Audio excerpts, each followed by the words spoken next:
Good afternoon. Welcome to this episode of The Coal Scene.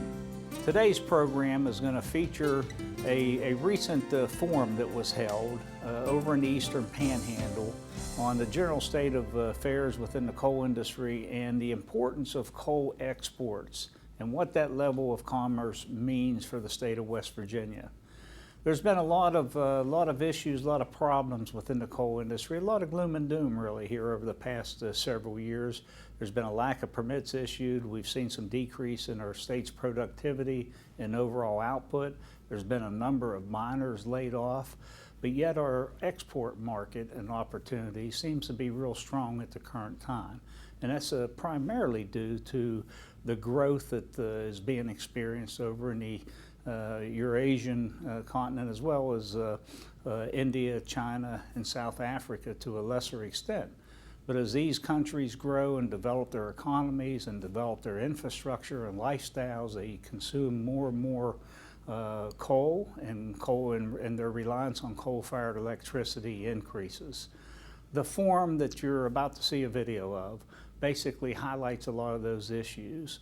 It has a lot of national and international speakers that'll be addressing the various aspects of coal exports. We'll have opportunities. There will also be challenges that we face, particularly as a lot of our competitor countries like Australia, Colombia, Indonesia also ramp up their infrastructure so they're capable of playing on the export market at a greater level.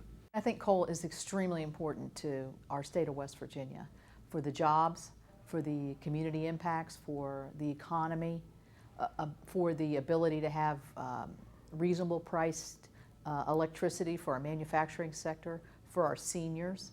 But it's also about the national security of this country. It has got to be and should be and will be a part of an all-of-the-above energy plan.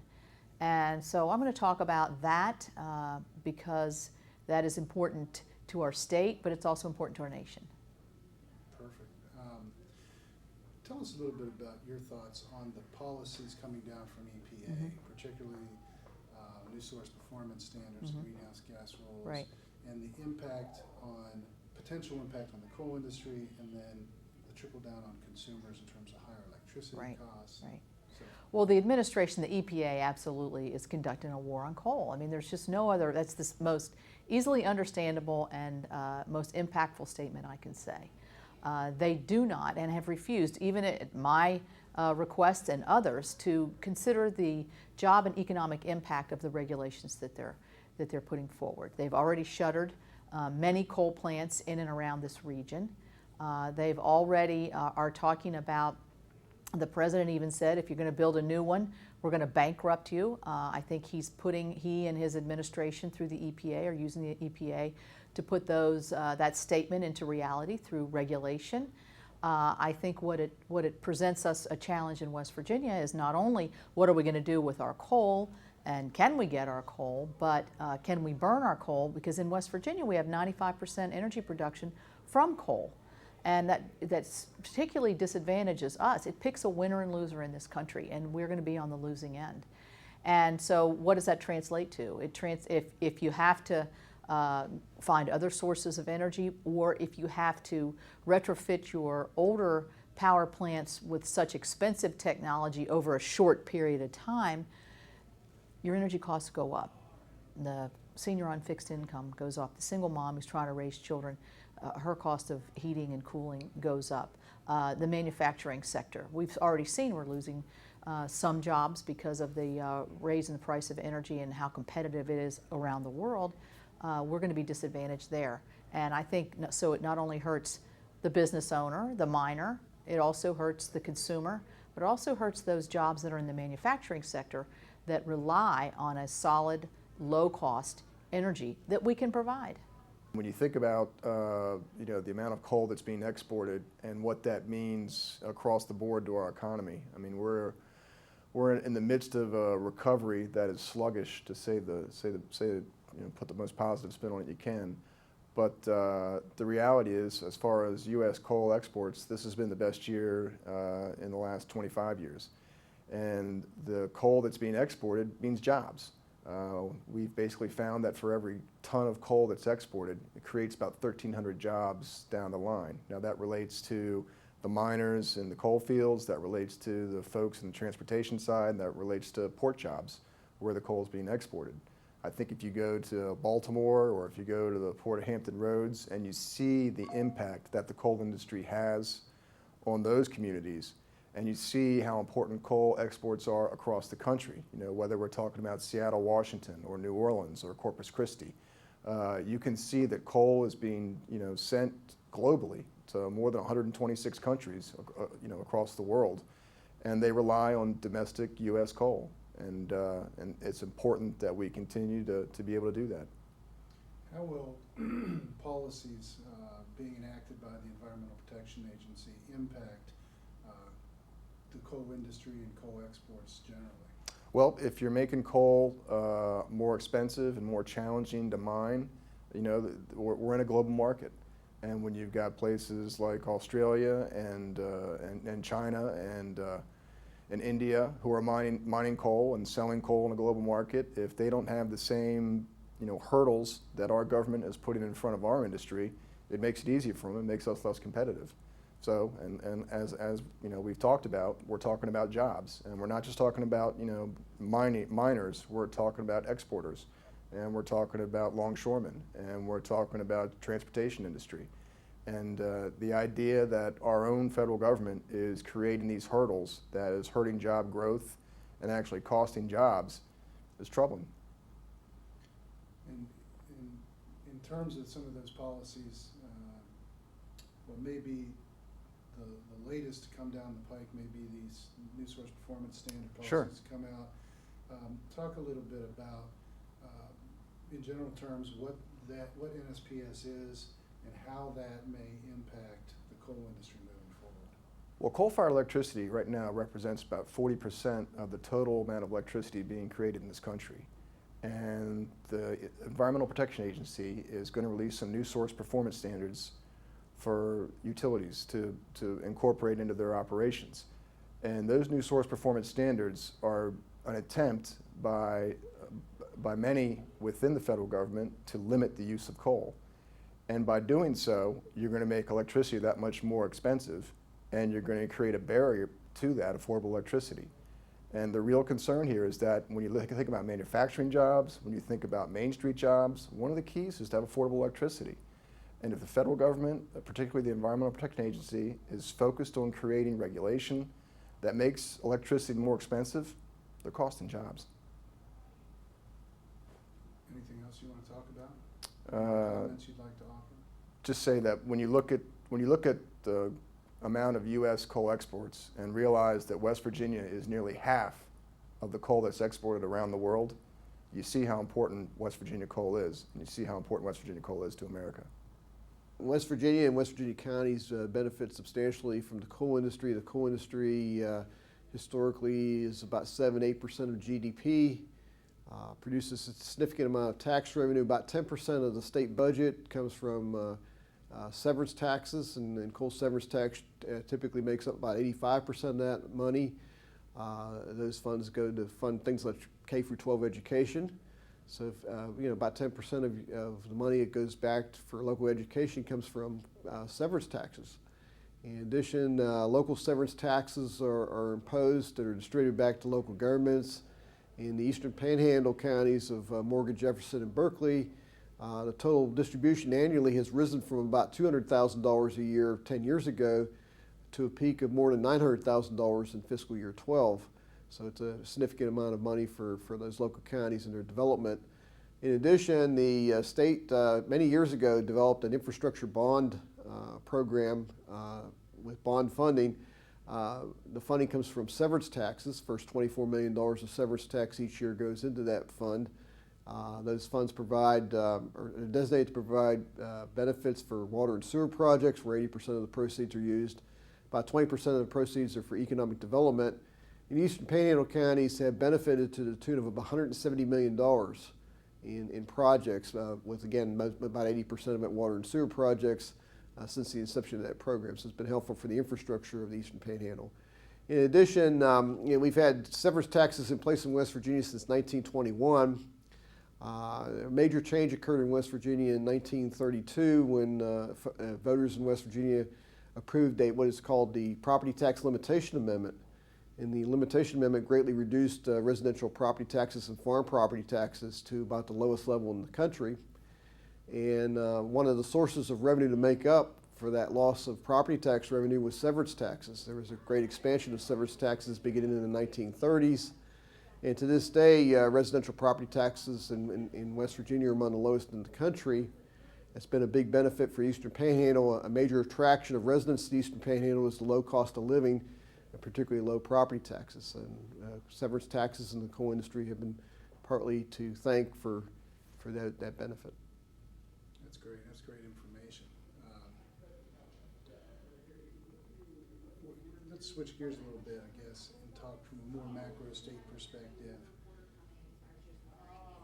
And you had mentioned that 10% of the state budget? About 10% of the state general revenue fund currently comes from severance taxes. That's up for about 10 years ago, it was 5%. So it's actually doubled in terms of the importance of the severance tax to the state treasury today compared to 10 years ago. Well, I know we talk about this quite a bit, but I'd just like to kind of maybe go back through it. Could you talk a little bit about the revenue produced by coal 3, 4, 5 years ago at its peak, or as it was, prices were going up, and then today where things are kind of declining a little bit? Well, peak revenues actually occurred in fiscal year 12 when we had collections of coal severance for the General Revenue Fund were getting close to $400 million. Additional monies for workers' comp severance and local severance tax collections peaked at around $38–39 million of local revenue throughout the state. This past year, fiscal year 13, we saw a decrease in coal severance tax collections of about 16%. That was attributable to a combination of an 8% decline in production or sales of coal and an 8% decline in price of coal. So that had a major impact on the state budget. Severance tax collections last year for the General Revenue Fund fell by more than $66 million. So far this current fiscal year, things have stabilized a little bit, but the stabilization has a lot more to do with natural gas than it does coal. Would you attribute just recently saw where maybe it was in today's paper, yesterday's paper, where we didn't meet estimates for first quarter estimates, was that correct? Right now, current fiscal year, we're short of estimates by about $32 million. The good news is that severance taxes are actually running above estimate and running about 13–14% ahead of last year. It's just that all the other components of general revenue are running below last year's standards. We're actually below last year by about 3% year to date. Big shortfall in personal income tax collections due to a very sluggish economy. We're not creating a whole lot of high-paying jobs. The jobs that are being created tend to be part-time. And with a very sluggish employment picture, we're seeing actually a decline in withholding tax collections. EPA has developed a suite of new regulations affecting the coal-fueled generation sector. Probably the most important rule is called the Mercury and Air Toxic Standard Rule, or MATS. And this is designed to reduce emissions of mercury, acid gases, fine particulates, and other substances. This is the most expensive rule in the agency's history. EPA estimates that the rule will cost $9.6 billion annually when it is fully implemented. Now that annual cost of $9.6 billion compares with EPA's own estimate of the cost of all previous Utility Clean Air Act regulations of $6 billion. So that means this one rule by itself increases the overall cost of utility regulation under the Clean Air Act by about 50%. Now, from the coal perspective, the most immediate adverse consequence of this rule will be the retirement of approximately 60,000 megawatts of coal capacity. Now, we have a total of about 300,000 megawatts in the country overall. Most of the plants that will be retired are concentrated in the eastern United States, They tend to be older and smaller plants that are not economic to retrofit with emission controls. I've done an analysis of the plants that are scheduled to retire, and it appears that the overall loss to coal markets due to their retirement will be on the order of 15%. And again, most of that will be concentrated in the eastern United States. A jobs analysis using very conservative U.S. Department of Commerce multiplier figures for the electric generation industry indicates that the retirement of that capacity will cause about 50,000 direct job losses in the electric utility, railroad, and coal mining sectors. Overall, the total job loss is estimated at about 250,000 jobs, including multiplier effects. And that's, you know, your typical butcher, baker, candlestick maker kind of analysis. Frightening. And so, and you have to excuse my ignorance, but the rule, what is the rule coming up that has to do with future power plants, limiting, let's see, was what you were talking about had to do with both existing and future? The MATS rule, what I just described, affects existing power plants. I think what you're alluding to is EPA's regulations for carbon dioxide emissions from new sources on the one hand and existing sources on the other. Now, we had a proposal from EPA last year for the regulation of CO2 from new sources, coal and natural gas. And that rule basically banned the construction of new coal capacity because it required them to meet an emission rate that required the use of carbon capture and storage technology. Now, CCS technology is not commercially demonstrated in this country. There have been some relatively small-scale applications of it, one at the Mountaineer plant in West Virginia. But EPA estimates that a rule requiring CCS technology on new coal plants would raise the price of electricity from those plants by 80%. Now, if that is the case, you cannot permit, you cannot finance, and you cannot construct a plant that would not have no reasonable prospect of having an electric market to sell its power into. It simply could not compete either with other coal plants or with natural gas plants. Now, that rule is under reconsideration by the agency. President Obama on June 25th directed EPA basically to pull the plug on that proposal and to reissue it. We expect that to occur in September, and everyone's trying to figure out what the numbers will be in that rule. There was another real inequity in the new source rule, and that was it required no CO2 emission reductions whatsoever from new natural gas combined cycle plants. And as a practical matter, what that would do would be to force the electric utility into natural gas as the sole fuel for future baseload capacity. So we would be, in effect, hitching our economic future to natural gas as we backed away from coal. And the implications of that from a price standpoint, if you look even at the Department of Energy's pretty conservative price forecasts for the delivered price of coal and natural gas going out over the next 30 years or so, what you find is that as you get further out in time, the price of gas rises to on the order of $8 per million BTU from a level of about $4 today on a delivered cost basis, while coal is about $3.50 per million BTU. Again, these are the 20 and 30-year projections. So if you lock yourself into natural gas as your principal source of supply, you need to watch your wallet. That was great. Gene, is there anything else you would like to add that you think that you haven't already talked about, that you Sure. may talk about today? Yeah. The EPA rule of greatest concern to the coal industry and to the utility industry is a rule regulating carbon dioxide emissions from existing power plants.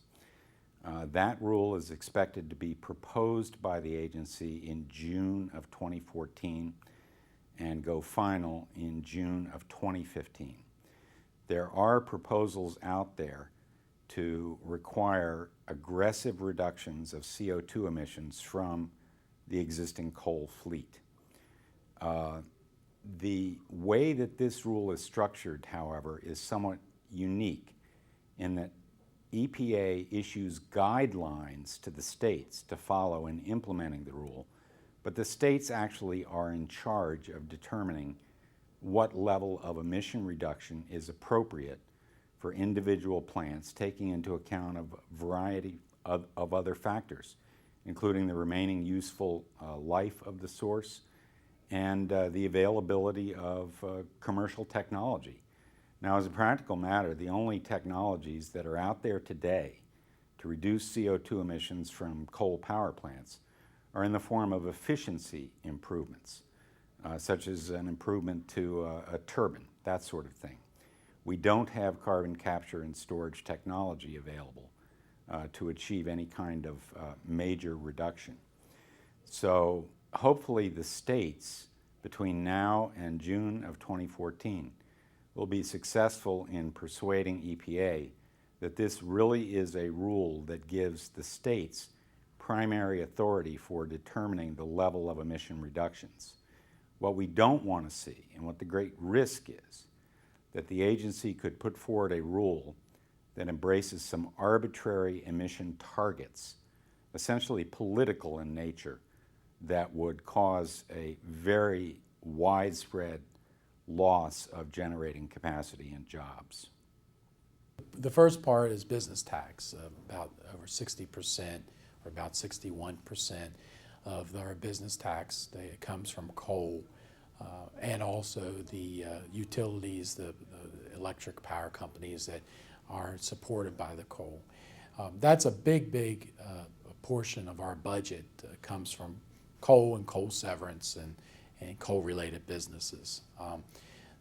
So this is coal is essential and essential component of West Virginia in our economy. Although I got to say that West Virginia over the years have been diversifying, which is healthy, to look at other types of industries as well as in addition to coal. But you know, the argument that coal has to die before something else emerges, I think is a false argument. I think that coal can be alive and well, and also continue to grow the other industries, be it in wind, solar, also natural gas, other types of energy industries, that one doesn't have to necessarily take away the other. Because society in this digital age is becoming more dependent on energy sources. And particularly as a country, we're becoming more dependent of having independence for our energy source, because as the world becomes a scarier and scarier place, as demonstrated with Syria, what's happening there and in the Middle East in general, and also in other parts of the world, the United States, in many ways, we have to rely on what we've been blessed with, our natural resources, and coal is one of those natural resources that we've been blessed with. So how do we mine it? How do we produce energy from it in an environmentally friendly way, or at least to a point where you can get that balance, is the constant tension as a society that we always are in as we move forward. We've made great strides here in the last 20 years in as far as environmental standards as how we mine and also mine coal and produce energy from coal. We have a ways to go. We continue to do that. But the idea of having that balance so that you have the environmental reality and the economic reality come to play, converging in such a way that actually allows for progress. And that's where we are in West Virginia. We are an energy state.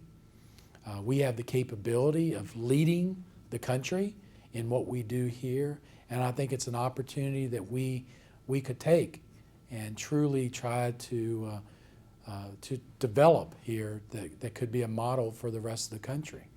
And that's one of the reasons I introduced in 2007 when we got passed the creation of the Division of Energy that does such of that. It basically brings these entities of state government together with the private sector in focusing in on developing an energy plan, an energy strategy, and really rallying around a common vision for West Virginia to move forward and to not only in our own state, but also be the energy resource and source for a lot of the other states on the East Coast to allow for America to remain or become more competitive. That's a value I think everybody shares, at least they project that. Another value is looking at making sure that we have the best quality of life for individuals as far as human rights, quality of life for people. And I think people would share that. So then we say, okay, we got these two values. They don't have to be competing. So how do we have an and not an or? Because both of those we need to have in America. Now, looking at West Virginia and looking at the energy source there, and if you're wanting to look at the global aspect also, if you were looking at global warming or climate change or carbon emissions, whatever you want to term it, we have a problem. And it also demonstrates that other countries aren't necessarily following the same standards that we follow. But that shouldn't be an argument for us not to follow certain standards we set. The fact someone else isn't doing it doesn't mean we shouldn't. We should follow standards, but also develop the technology so others can follow the standards and lead the way in technology. We've done it in aviation, we've done it in all these areas. That why can't we also lead in energy technology? That concludes our program today. Hopefully you found it to be informative and hopefully it enhances your understanding of the coal industry and the challenges that we face, particularly as we attempt to build our coal export portfolio. There's a host of challenges that we face here, including a number of technological and geological challenges that pretty much affects our pricing level and whether or not we're going to be able to be competitive as it relates to the increased need on the seaborne market. Thanks for tuning in to today's program. Again, we hope you found it to be informative. And we want to thank also the Library Television Network for sponsoring today's show. Thank you.